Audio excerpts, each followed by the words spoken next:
Hey guys, this is SunsFan and this is the official Dota Cinema Guide to Basic Warding. Our goal here is to give you a decent idea of where to put your wards on a consistent basis. Keep in mind that this is not meant to be an inclusive list. In fact, we plan to do a more advanced version in the future.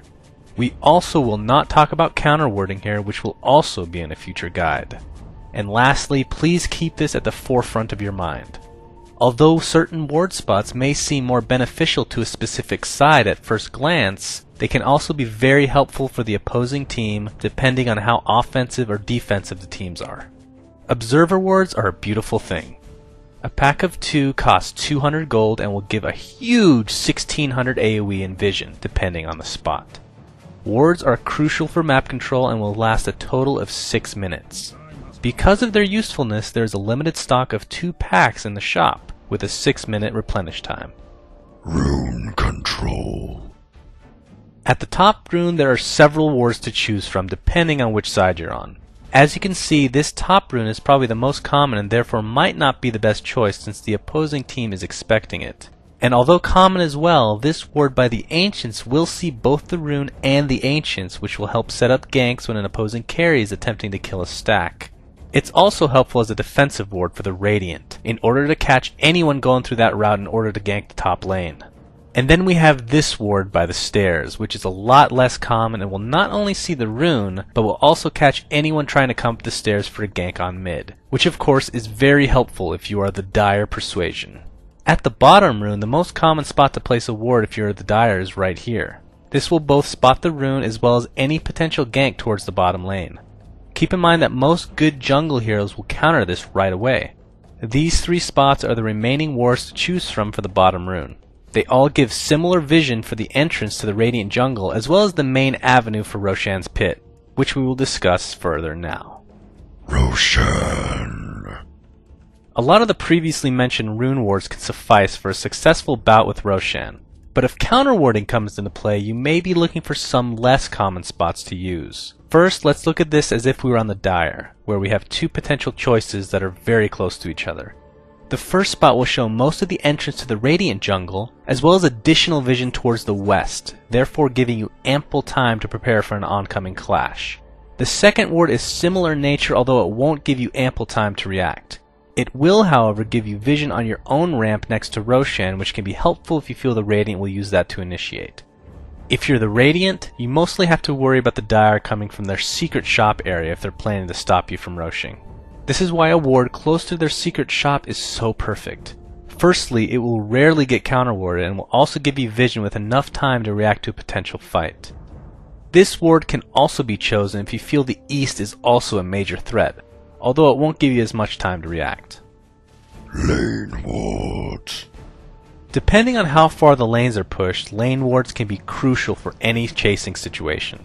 From the Radiant perspective, these 2 wards can be very helpful if you're worried about reinforcements coming from the opposing side. If the Dire are expecting the runes to be warded and thus must rely on teleports for their ganking purposes, then these wards will show all. And as you can see, the same can be said for the Dire's perspective. Having vision like this is so helpful. It gives you the confidence in knowing if and when any potential enemy chooses to gank through the lane. Jungle. There are many jungle wards to choose from, but we'll go with the most common. Here in the Dire Forest, close to the top lane, you will see an elevated plain in which wards are extremely common. And as you can see here, the Radiant have a very similar ward spot in their forest. Although common, these 2 ward spots give unimpeded vision around very crucial points, allowing easy initiating past the respective tier 2 towers. Another good ward in the Dire jungle is a very well-traveled point, in which you can catch the enemy team getting into position for a gank. And of similar nature, the Radiant ward is actually more flexible because it will show a very common creep camp, as well as be able to potentially block a spawn. We will talk about blocking next. Pull blocking. If you're not sure what pull blocking is, then I'll give a brief description. Both teams have neutral camps they can use to pull their waves onto. If you stack a camp before doing this, you could potentially kill off multiple waves, leaving the opponent starved for experience. A way to stop this is to put a ward in or around that neutral camp, therefore blocking anything from spawning for up to 6 minutes. Here in the Radiant's neutral camp there are 3 common spots to block. Spot number 1 is inside the actual camp itself, which is easily counterable. If you're placing this ward after a camp is already spawned, this could be helpful in order to gain vision onto when they're pulling the single camp. This spot is less likely to be countered as the enemy may need to use a flying courier to help locate it. The third spot is also similar to the last, but will give vision to an important part of the jungle as well.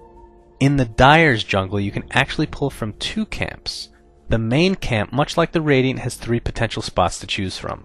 Spot number 1 is directly in the camp and will give more vision for any single pulls. Spot number 2 will be harder to locate and will give vision on an entirely different angle, the entrance from the river. And spot number 3 is the least likely to be countered and will also give vision to the river, just not as much.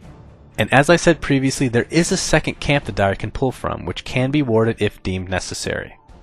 A ward either inside the camp or on the outer edges is sufficient, with the vision being helpful for potential ganks. Base wards.